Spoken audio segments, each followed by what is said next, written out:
Bonjour à toutes, je suis ravie de vous retrouver sur la chaîne d'une fille manager pour une nouvelle vidéo. Alors aujourd'hui, on va parler d'organisation et je vais vous donner 4 étapes clés qui vont vous aider justement à optimiser votre organisation. Alors pourquoi je vous fais cette vidéo?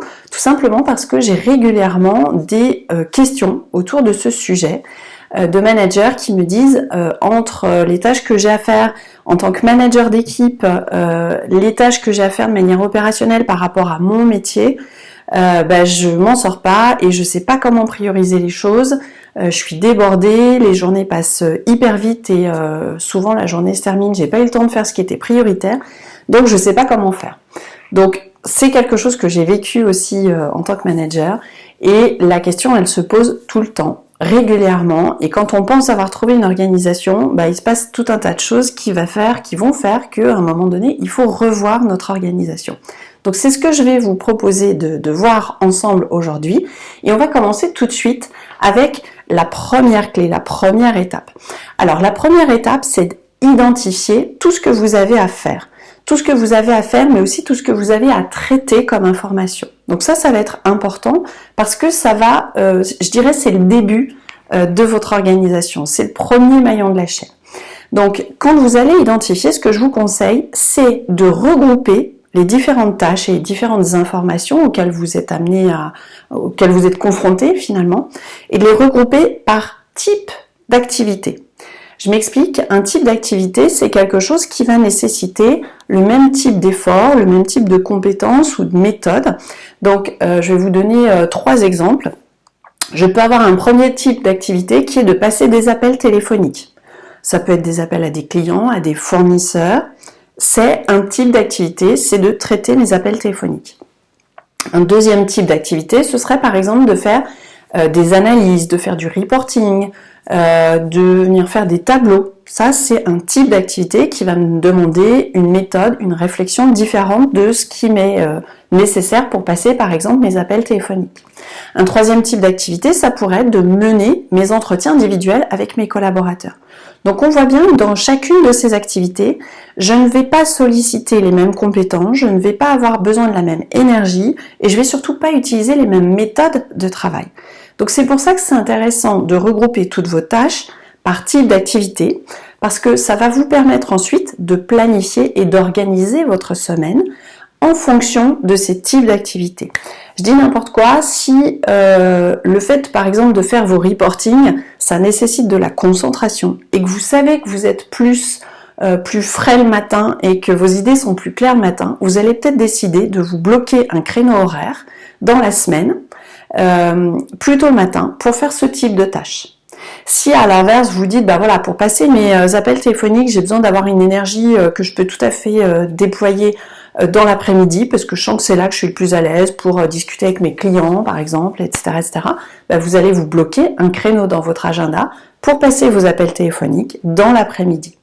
Donc ça va vous permettre non seulement d'optimiser votre temps et votre organisation en fonction de vos pics d'énergie, de votre rythme à vous, mais ça va aussi vous aider en fait à regrouper par paquet, entre guillemets, vos différents types de tâches. Parce qu'en fait, il n'y a rien de pire que de commencer une tâche et d'être interrompu, soit parce qu'il y a le téléphone qui sonne, soit parce qu'il y a machin qui vient vous voir dans votre bureau pour vous poser une question, soit parce que, pouf, vous recevez un mail et vous le lisez et ça vous demande d'agir ou de répondre dans l'instant. Et donc, comme vous êtes interrompu dans votre tâche, le moment où vous allez vous remettre dans cette tâche, ça va vous demander de vous reconcentrer, de vous dire oula j'en étais où, donc vous perdez du temps, de l'efficacité. Et donc pour éviter ça, ce que je vous conseille, c'est vraiment de fonctionner par bloc de tâches, par type de tâches, et donc d'organiser votre agenda autour de ça. Il y a très peu de gens qui le font, de se bloquer par exemple 1 heure pour passer leurs appels téléphoniques. Alors qu'en fait, c'est là qu'on est le plus efficace, plutôt que de se dire « Ah bah tiens, j'appellerai machin ce matin, et puis tiens, tel client, je l'appellerai plutôt cet après-midi. » Non, regroupez ça sur un créneau horaire, ça vous permet de rester concentré, d'être focus, d'aller activer les compétences qui sont nécessaires à ce type de tâche, d'être hyper efficace et ensuite de passer à autre chose. Donc la première étape clé, c'est d'identifier et de regrouper vos types de tâches par type d'activité. La deuxième étape clé, ça va être de voir quelle action ça vous demande. Si l'information ou la tâche que vous avez à réaliser nécessite un temps de travail qui est inférieur à 2 minutes, faites-le tout de suite. Ne le reportez pas parce qu'en général, on prend plus de temps.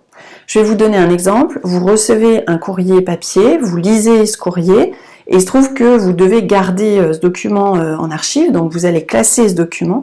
Il vaut mieux le faire tout de suite parce que ça vous prend moins de 2 minutes, vous serez débarrassé, plutôt que de le mettre sur la pile des documents à classer, pile qui en général s'allonge, et puis quand elle est à une hauteur qui vous dégoûte complètement, là vous décidez de prendre votre pile et de vous coller au classement de vos dossiers, et là c'est franchement pas très marrant.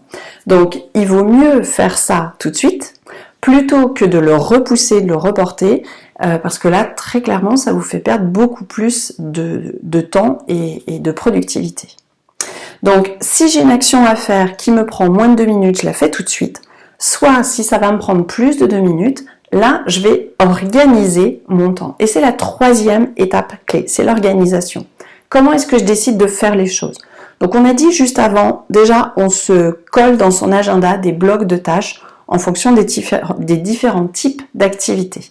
Mais vous allez aussi faire un tri dans tout ce que vous avez à faire. D'abord parce qu'il y a des choses que vous pouvez déléguer, donc ça c'est important de le repérer. Ensuite, il y a peut-être certaines tâches que vous allez purement et simplement éliminer. Oui, je sais, ça fait mal, c'est difficile de se dire « Oh là, ça je vais pas le faire ». On a toujours un petit peu de mal à éliminer certaines tâches, sauf qu'en fait, dans la réalité, vous ne pouvez pas tout faire. Et vous aurez des choix à effectuer, et il y a certaines tâches auxquelles vous allez devoir dire non. Donc c'est important de les identifier et de se dire « ça, je fais pas ». Donc soit je le transmets à quelqu'un pour qu'il le fasse pour moi, soit tout simplement je décide de ne pas mener cette tâche à bout parce que de toute façon ça ne sert à rien, ça n'a pas de valeur ajoutée dans mon travail et donc ça ne sert pas à mes objectifs, je ne le fais pas. Donc ça c'est vrai que c'est un vrai travail de réflexion qui n'est pas toujours évident à faire mais qui est vraiment nécessaire. Donc on organise ces tâches et éventuellement on les reporte, on les planifie. Encore une fois, utilisez votre agenda le mieux possible pour ça. Et puis la quatrième étape clé, c'est de revoir, de réviser votre système d'organisation régulièrement. Si effectivement vous avez mis en place une organisation avec certains créneaux le lundi, certains créneaux le jeudi pour faire tel type ou tel type de tâche, eh bien c'est super, sauf que peut-être que dans 3 mois ou dans 6 mois, cette organisation, elle tiendra plus. Elle tiendra plus parce qu'entre-temps, vous aurez peut-être pris d'autres projets, qu'entre-temps, vous aurez d'autres choses à réaliser dans l'urgence et que l'organisation que vous aviez pensée, eh bien, elle n'est plus adaptée. Donc, il ne faut pas avoir peur de réviser votre organisation régulièrement et de le faire en pleine conscience, pas d'attendre d'être acculé et d'être dos au mur pour pouvoir se dire « mince, il faut que je revoie mon organisation ». Faites-le 2 à 3 fois dans l'année et de vous dire « tiens, est-ce que ça, en fonction de mon contexte, du temps que j'ai consacré, mon énergie aussi, est-ce que cette organisation, elle est toujours valable ou est-ce qu'il faut que je la rebouge un peu ?» Alors des fois, il faut tout revoir, des fois, il faut juste revoir certains créneaux. Mais vraiment, c'est intéressant de pouvoir faire ce système de révision qui va vous aider à continuer à être performant et efficace dans le temps. Alors voilà pour les 4 étapes clés. Je vais vous donner 3 petits tips maintenant qui peuvent vous aider.